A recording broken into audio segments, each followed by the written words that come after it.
When you picture a refugee in your mind, you immediately have this picture of a person, and there's this sort of prejudgment or pre-association with the word. And yeah, what it starts to do is make refugee a collective noun for these sort of job-stealing, dirty people that are invading your country, when actually when you look at the people that are there, they are people like us with little young children that are trying to walk out of a place where people are shooting at them, destroying their country, destroying any opportunity that they have. And I think, you know, if you put yourself in that position, you start to think very differently about that. So we actually built what's essentially a Twitter bot that looks around and sort of scrapes the global conversation on Twitter. So every time someone uses the word refugee in a tweet, we would essentially take that tweet, pull it in, change the word refugee into human being, and then tweet it back to the sender.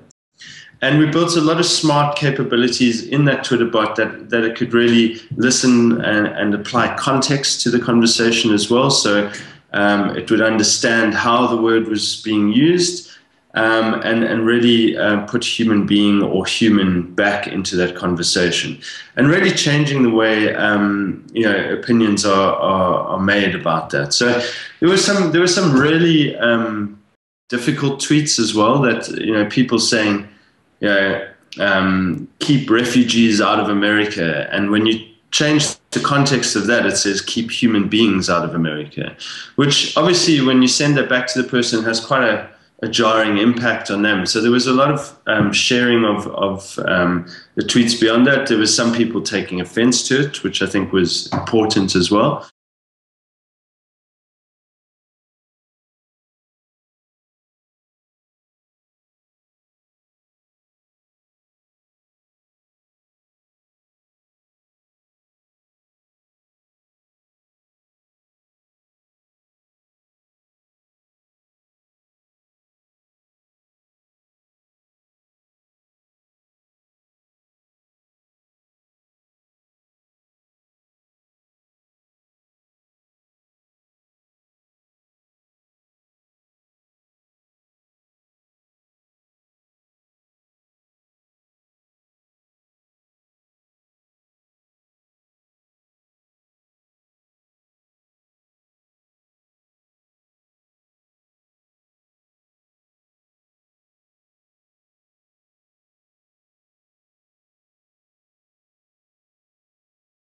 It is, but we decided to just risk it and try it. We did, when we turned the bot on, we did limit the amount it would do per day, because obviously Twitter has very strong spam laws, so they'll shut down your account.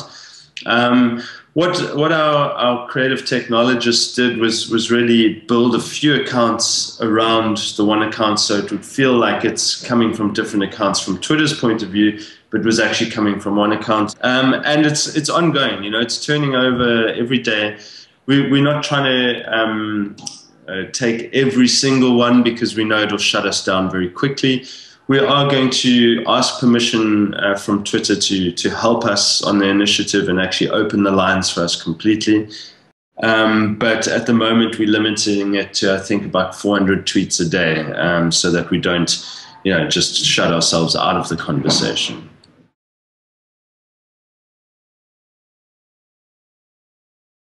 We've already had, like, I think 4.1 million Twitter impressions, really by very organic, obviously, because we're not putting any media behind anything. It's just sort of ticking away on its own.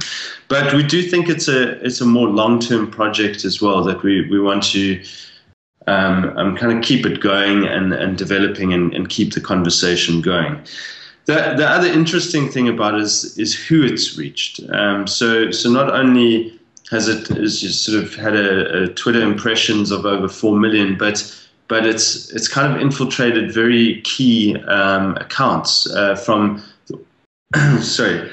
It's infiltrated very key accounts from the White House, the actual White House account, Donald Trump, the real Donald Trump. There's been some conversations around celebrities from Salma Hayek, Benedict Cumberbatch, and a few others that are really starting to sort of help drive that conversation. And then, of course, the media as well, because the media are reporting on this a lot. There's from CNN to Sky News to Channel 4 News. So a lot of huge media organizations that we are speaking to directly, which I think obviously adds a lot of weight to the message without trying to spend a lot of money on it as well.